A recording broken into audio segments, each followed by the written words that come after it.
할렐루야. 하나님의 말씀 요한복음 5장 39절 40절 같이 읽겠습니다.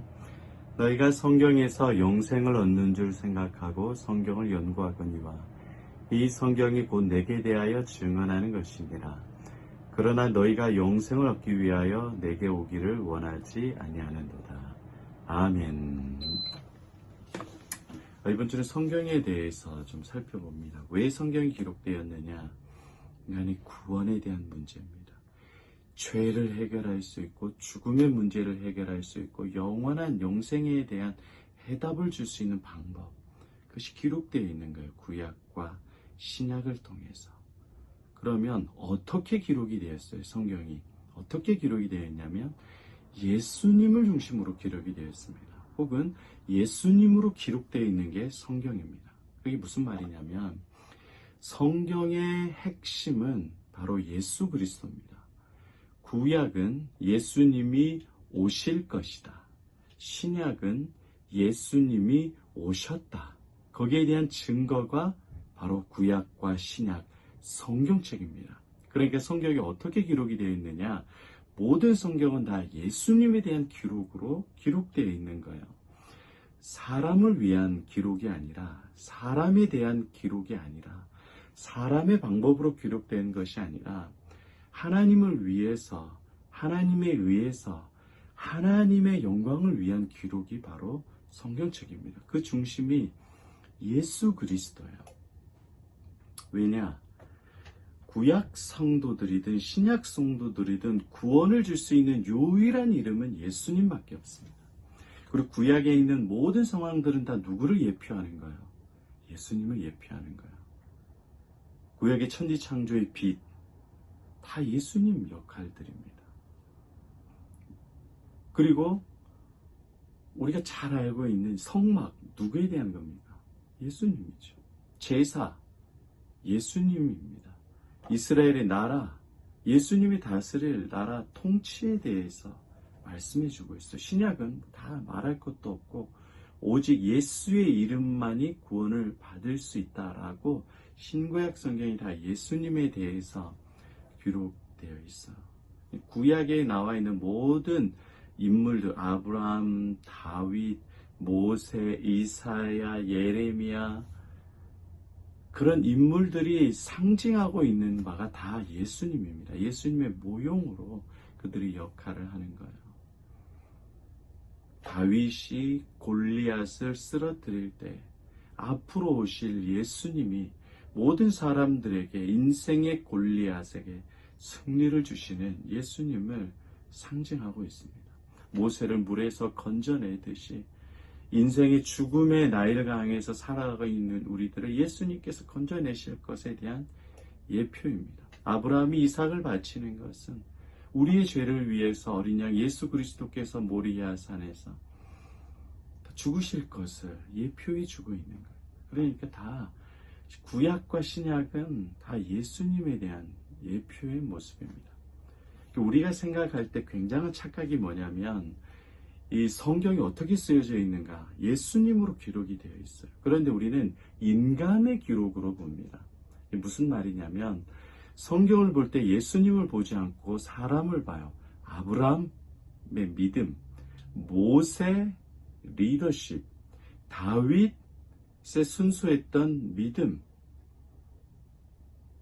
히스기야의 기도, 다니엘의 결단, 이렇게 사람을 중심으로 그 사람의 믿음이 얼마나 위대한가를 말하려고 생각합니다.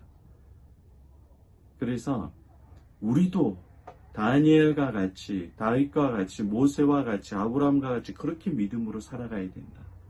이렇게 성경을 보면 안 돼요. 왜냐하면 우리는 그렇게 할 수가 없어요. 하나님께서 성령을 강하게 부어주시면 우리도 베드로와 같이, 바울과 같이 기쁨으로 순교의 자리로 나아갈 수 있지만 연약한 인생은 그렇게 믿음으로 살 수 없어요.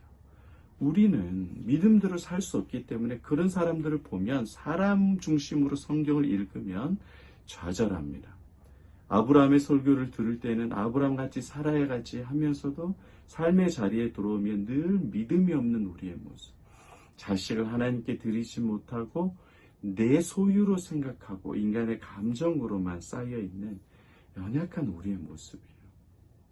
그러니까 성경에서 예수님을 봐야지 사람을 중심으로 보면 우리는 늘 시험에 들어요. 안 돼요. 우리는 에스더와 같이 죽으면 죽으리라 안 된다는 겁니다. 근데 누가 그렇게 해주시는 거예요? 바로 예수님의 모형입니다. 아브라함 실수 많아요. 그런데 예수님께서는 아브라함과 같이 그렇게 하나님을 향한 믿음으로 본향, 친척, 아비집을 떠나서 그렇게 하나님 앞에 자기 자신을 드렸다. 앞으로 드릴 것이다. 다윗, 다니엘, 그런 믿음의 선지자들을 높이고 추앙하려는 게 아니에요. 기드온, 삼손, 그들을 높이고자 하는 것이 아니라 앞으로 오실 예수님은 그렇게 자기 자신을 헌신하고 드리실 것이다. 그리고 이 예수님을 찾고 구하는 자는 믿음이 없어도 의심해도 순종하지 못해도 예수님께서 믿음을 주셔서 아브라함같이 다윗과 같이 솔로몬과 같이 삼손과 같이 기드온과 같이 바울과 같이 베드로와 같이 그렇게 살 수 있도록 예수님이 역사해 주실 것이다. 여러분 이러한 성경 해석의 관점이 굉장히 중요합니다. 개혁주의 신학은 인간이 중심이 되는 게 아니에요. 계시 의존적 신학입니다. 예수님을 의지하는 거예요. 예수님께서 깨우쳐 주시고 가르쳐 주시는 대로 살아가는 거예요. 그러니까 성경의 기록 방법은 바로 예수 그리스도를 중심으로 쓰여진 거예요. 구약의 모든 인물들과 사건들은 다 오실 예수님을 예표해 주고 있는 거예요. 그래서 우리의 삶에 우리가 약해져 있고 부족해져 있을지라도 예수님께서 우리의 믿음을 붙잡아 주시고 우리의 삶을 붙잡아 주셔서 그렇게 믿음으로 살 수 있도록 도와주시는 분이 예수님이라고 성경은 가르쳐주고 말씀해 주는 겁니다. 자, 그러니까 여러분 성경은 어떻게 기록되어 있다고요? 예수님을 중심으로 기록이 되어 있습니다. 이게 어떤 모형론적인 성경 해석의 방법이라고 하는데 그러나 성경에서 굉장히 중요한 방법이에요. 오늘 성경에서도 이렇게 말하고 있죠. 너희가 영생을 얻기 위하여 성경을 연구하거니와 이 성경은 누구에 대해서 기록되어 있다고요? 나에 대해서 곧 예수님에 대해서 기록되어 있습니다. 예수님에 대해서. 구약의 모든 성경, 여기서 말하는 성경 구약 성경이에요. 당신은 신약이 없었으니 모든 구약 성경은 창세기부터 말라기까지 다 예수님에 대한 기록입니다. 오실 메시아, 우리의 구원자. 성경은 구원과 인간이 어떻게 살아갈 것에 대한 모든 문제에 대한 해답이 있습니다. 바로 예수 그리스도입니다. 성경을 읽으면서 나는 할 수 없지만 이 모든 일을 이루신 예수님을 성경을 통해서 발견하시고 그 예수님의 이루심을 통하여서 위로도 받고 권면도 받고 하나님의 복도 누리고 강하고 담대하고 구약에 나타난 그 예수님을 통해서 기뻐하고 그 금광을 발견해서 노다지를 발견해서 기뻐했던 것 같이 성경을 통해서 발견한 그 예수님을 통해서 즐거워하고 춤추는 가장 행복하고 복된 영광의 성도들 되시기를 예수의 이름으로 축복합니다. 아멘.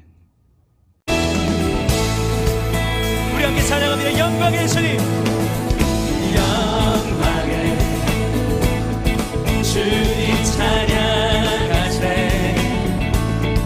모든 영광 능력 찬송 예수님께. 영광의 주님 찬양. 우리 함께 찬양합시다.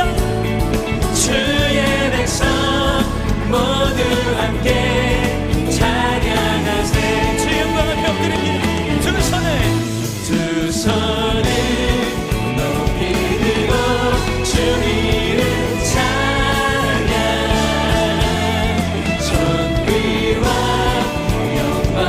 모든 주 예수님께 영광에 주님 찬양하세 죽으시고 부활하신 만왕의 왕 영광의 주님 영광의 주님 찬양하세 주님을 찬양합니다 모든 영광 능력 찬송 예수님께 할렐루야 주님 영광의